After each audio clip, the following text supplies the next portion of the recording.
What happens in a valley where nature is protected more carefully than modern development?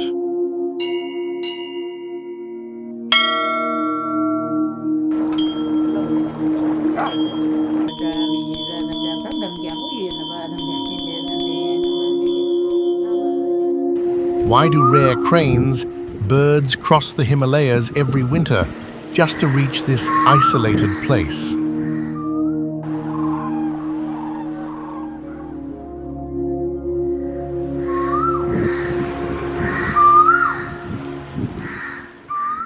How do a man survive at nearly 10,000 feet above sea level, where winters freeze the land for months?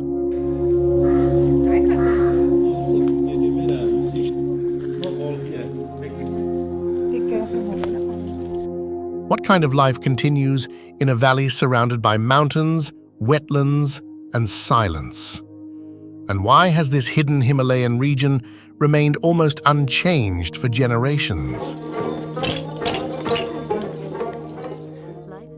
Imagine you are living in a place hidden deep in the majestic black mountains of Bhutan, a place that still feels like it's frozen somewhere in time, centuries back.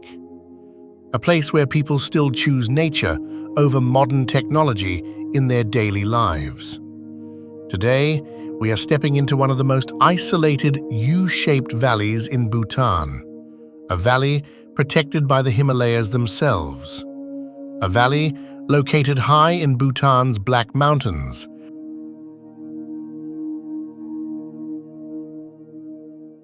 A valley that stretches across vast glacial plains and wide open landscapes. A valley surrounded by dense forests, cold flowing rivers, and mist-covered hills. We are in a place where nature feels untouched, timeless, and silent. This is Phobjikha Valley. A valley where survival is shaped by altitude, isolation, freezing winters, and the constant need to prepare for nature before nature turns against you. Phobjikha is located at nearly 3,000 meters above sea level. It is a quiet, U-shaped, lush green valley and one of the least developed regions in Bhutan.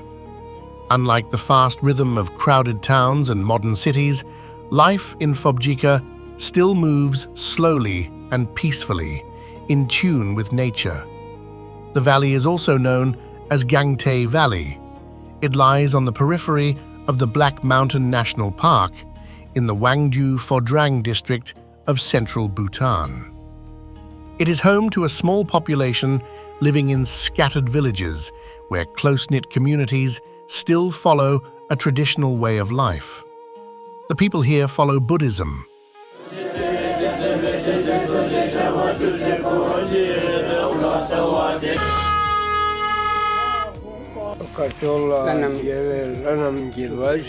Their life is closely connected with nature, farming, and the changing seasons. It also keeps their community connected.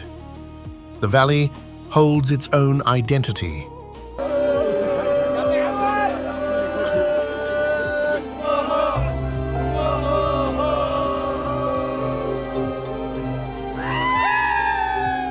The wooden houses built here, the local festivals organized by the community, and the traditional farming methods passed down through generations clearly show how people stand united and face the challenges of harsh winters and high-altitude living. The unique culture and traditions reflect their resilience, because in a valley where isolate entire communities for weeks, survival has always depended on cooperation, preparation, and shared strength. They are deeply rooted in everyday life, shaped by hardship, survival, and a strong bond with nature. Now, before we understand life here, we must first understand the journey. Plus, the geography of Phobjikha Valley shapes life in every direction.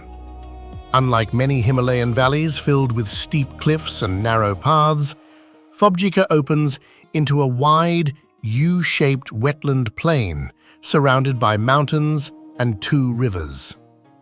Phobjika lies about 146 miles northwest of Thimphu, the capital of Bhutan.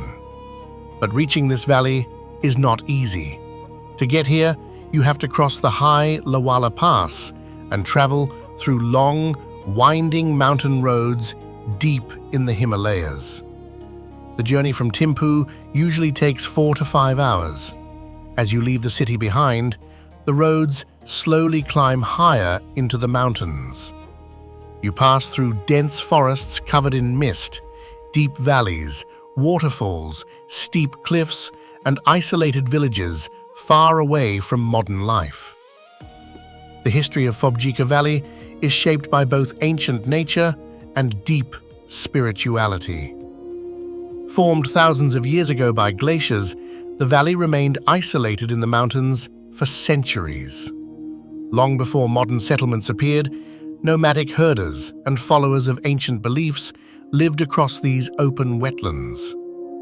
During the 13th and 14th centuries, early Buddhist monks and spiritual teachers began visiting the valley, slowly turning it into a place of meditation and religious learning.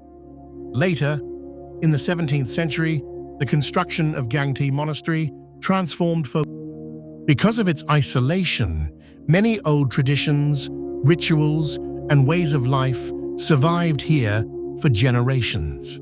Even today, Buddhism continues to shape the valley, where prayer flags move with the mountain wind, and monastery life remains deeply connected with the local communities.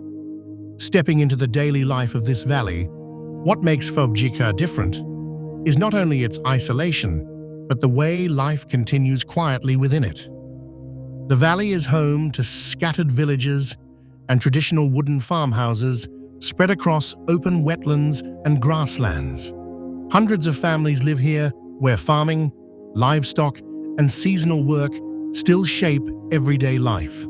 People grow potatoes, turnips, and mustard seeds in the valley's cold climate. Most daily activities still depend heavily on nature and weather conditions. Life here is not built around convenience.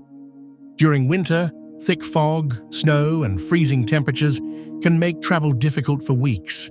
Roads become dangerous, and daily routines change with the season. Because of this, people prepare carefully before winter arrives. Food, firewood, and farming supplies are stored in advance, helping families survive through long, cold months in isolation. For many families, one failed harvest or one severe winter can affect survival for an entire season. Even today, the valley continues to move at its own pace, quiet, traditional, and deeply connected with nature, far away from the modern world. But Phobjikha Valley is best known for one very special visitor. Every year, around the end of October, a mysterious guest arrives here after crossing the massive Himalayas from the Tibetan Plateau. After flying thousands of miles through freezing winds and dangerous mountain ranges, they finally reach the peaceful wetlands of Phobjikha Valley.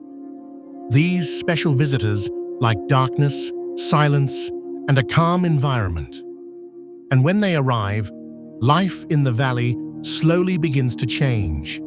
In many parts of Phobjikha, people rarely use electricity during certain hours, so the peaceful atmosphere of the valley remains undisturbed.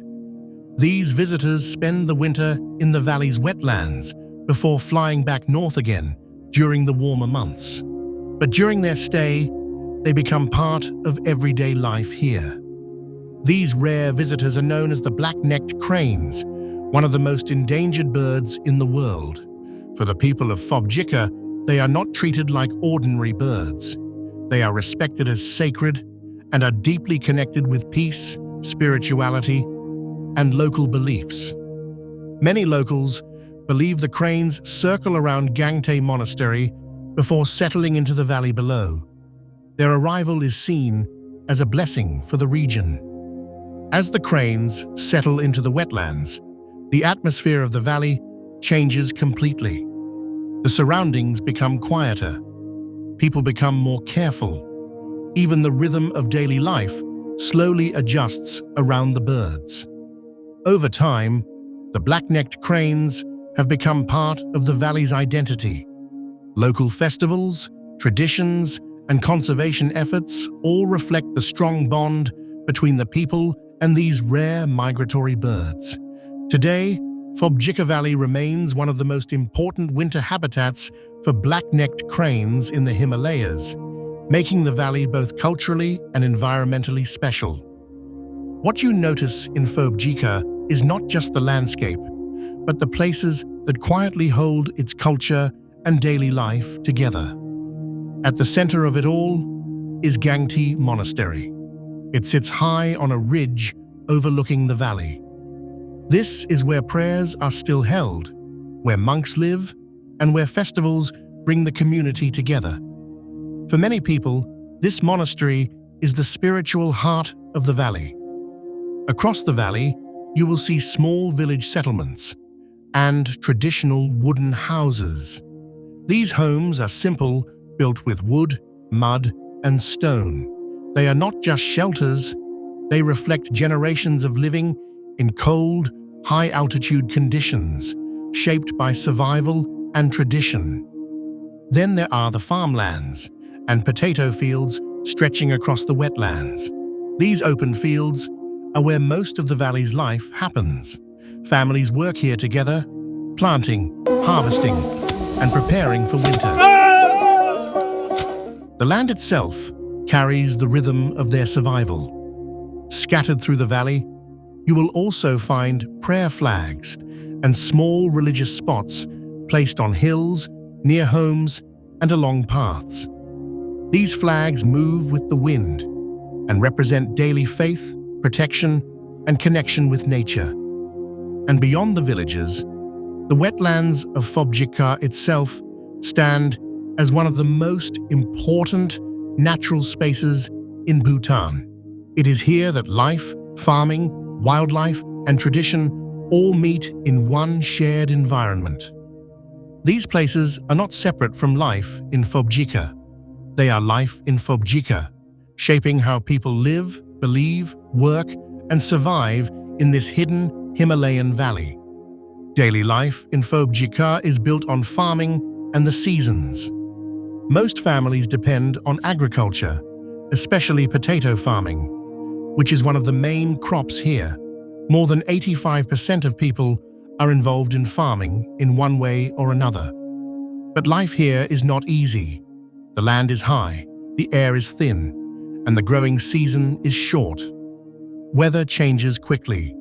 A single frost can destroy weeks of work, and this altitude, losing a crop, is not just an economic problem. It can directly affect how families survive the coming winter.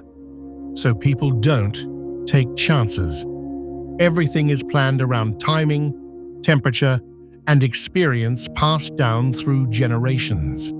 In the warmer months, life becomes a race against time. Fields are prepared quickly, crops are planted, and harvests are gathered before the cold returns. Families work together. Nothing is left for later. Food is stored. Firewood is collected, and homes are prepared for the long winter ahead. Livestock also becomes a lifeline. Cows provide milk and dairy products that help families survive when farming slows down. Even small things are managed carefully, because nothing here is wasted. Most work is still done by hand, and that effort itself is what keeps life going. Homes in the valley are simple, built from wood, stone, and mud, but they are built with purpose. Thick walls hold heat, small windows block the wind. Every detail is shaped by years of learning how to survive in extreme cold. Inside, families gather around traditional stoves, sharing warmth and strength through the winter months. When winter arrives, the valley becomes silent. Frost covers the ground every morning. Fog hides the fields. Roads become difficult and sometimes dangerous. For weeks, movement slows down. Families stay indoors, relying on what they prepared earlier. This is not a break in life. It is part of life. Because once heavy snow and freezing fog take over the valley, outside support can become limited, and survival depends almost entirely on preparation. Electricity also came very late here. For a long time, people lived only with firelight and oil lamps. Even when electricity arrived, life did not suddenly change. People still depend on preparation, storage, and tradition to survive long winters. Modern tools exist now, but old habits still carry life forward. Modern technology may have arrived slowly, but survival here is still built more on experience than convenience. What stands out in Phobjika is resilience. Not comfort, not speed, but resilience. People have learned how to survive where nature gives very little room for error. Every problem here has a response built over generations. Short seasons are managed with careful planning. Harsh winters are faced with preparation. Isolation is handled through self-reliance. This is not a valley that struggles and stops. It adjusts, it prepares, it continues. And that is why life here feels different. Farming, survival, and community are not separate things. They are one system built to endure. Phobjika is not defined by hardship alone. It is defined by how people have learned to live with it and still move forward. A life where difficulty is expected, where preparation is survival, and where resilience is not a choice, it is a way of life. The cranes will return again next winter, the wetlands will freeze once more, and life in the valley will continue, steady, patient, and unshaken. And when you leave this place, you don't just remember its beauty, you remember its strength. Because in valleys like Phobjika, survival is not fought in moments of disaster alone. It is built quietly every single day, through preparation, endurance, and learning how to live with nature instead of against it.